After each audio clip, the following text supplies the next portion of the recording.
All right. I'm here with Joseph. Um, Joseph? Am I gonna look at the cameras at all, or just looking at you?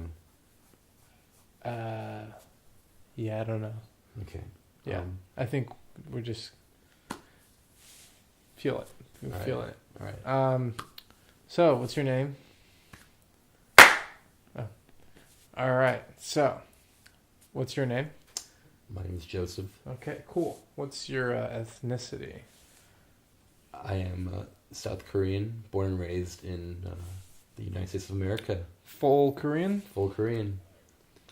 I mean, I haven't done Ancestry.com, but Pretty much. pretty much full Korean. So, Oh, so you have questions prepared? Okay. yeah. So, living in a country where you were born, you kind of adapt to the culture that is there, the American culture. Have you recognized the fact that maybe you're not American and that there's this split between American and Korean, even though you are full Korean in blood, but in citizenship and whatnot, you're American? Have you felt that difference? The answer I would want to say is no, because I just want to feel like I belong, But I would have to say no. Wait, is that right? I just ruined the video. No, we'll just cut that out. Okay. Can you repeat the question? So, Fuck. being born in a country, you're just a human. Mhm. We're all just humans adapting to our surroundings, but there's skin color and then there's culture. For me personally, being born in this country, I've constantly told myself I'm white, I'm white, I'm white, even though I was born in a Persian household for the last 21 years. And maybe it wasn't until recently that I realized that maybe I'm not white, that maybe I am in this culture that I've been pushing out for so long. Do you feel like you've had a similar experience where you've been living one culture when really there's two cultures going on, or where do you feel you are on that scale? Well, growing up, my parents, the one way they kept my Korean in me was by sending me to Korean school on the weekends. So every Saturday from when I could talk to up to 7th grade, I would have to attend a Korean school where they would teach you Korean traditions, cooking, or even playing games, or just the Korean things to do.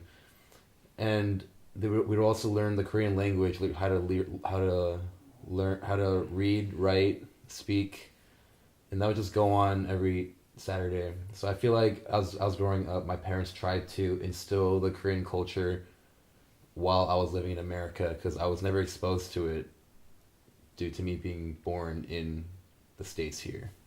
So they gave you kind of an experience, even though you weren't in the country. Yeah. So you kind of feel split between the two. Yeah, there's definitely a split between being American and being a Korean. Okay. Okay.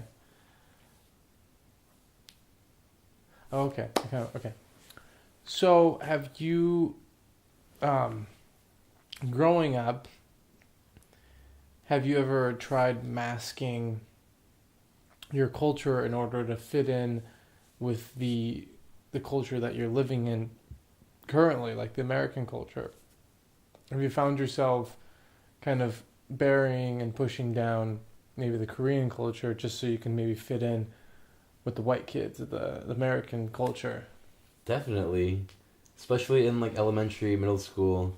My parents would pack me Korean lunches, and I'd be so embarrassed to pull it.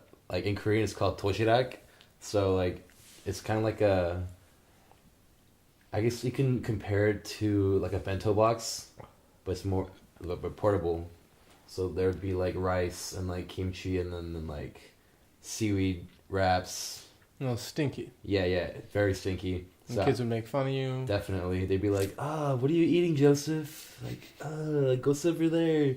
And yeah, so sometimes I would even like take the food out of the container and put it into like plastic bags just so like I wouldn't be the only one that's eating like out of a plastic container with like compartments and like having chopsticks and like like a cubby with like. And it's especially hard because kids don't understand culture, and so it's just easy to mock the difference. And the white culture being the more being dominant. the minority, yeah. Yeah, being a minority. Because okay, I'm just gonna buzz in here. In elementary, everyone, even in high school, everyone wants to fit in. So like, the norm you're gonna see like PB&Js or like bologna and like cheese sandwiches, or like a chicken nugget or something. I don't know. And then you're gonna see this Asian kid sit down, zip open like a cubby, pull out a compartment full of like, I don't know, kimchi and like my dog. They're probably thinking it's dog, but they're gonna see that and be like, that guy's different. I'm gonna go pick on him. Right, because it's easier to pick on the differences. Oh, okay, I remember now. So, me personally, when it comes to like food in the culture, a lot of our food starts with onion. We start cooking the onion and then we throw in everything else. And so before you know it, the house reeks of either garlic or onion, and then our whole closet is garlic or onion. Yeah. And I'm sure you have similar experience.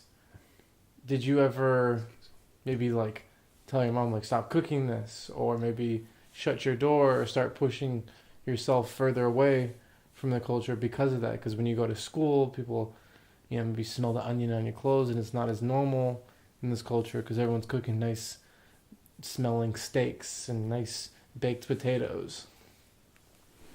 Yeah, I mean, growing up, my mom would always make kimchi, which is like a fermented cabbage. The stinky stuff. And it smells like straight garlic. Yeah. So like I would always avoid eating that for breakfast because like in Korea you eat like rice for breakfast, rice for lunch, rice for dinner, and kimchi always pairs good with rice. So I would always avoid eating kimchi because when I burped or if I just like even if I brushed my teeth, that garlic stench would still be there. So I would always like tell my mom, I don't want to eat kimchi anymore. And I guess leading to that, another thing that growing up was that like, since she would make the kimchi, you have to keep it refrigerated, so you have to store it somewhere. So we ended up having actually 2 refrigerators in our house. We still do to this day, where my mom would separate her like Korean dishes, like the kimchi, in one fridge, and then the one fridge would be for like the kids. So like me and my brothers would just eat like our pizza rolls and like our fruit cups from that fridge. So when we had friends over, they wouldn't judge us and be like, "Oh, it smells like kimchi," or "It smells like fish," when they open our fridge. Yeah. So yeah, I would definitely try to push that away when I was younger.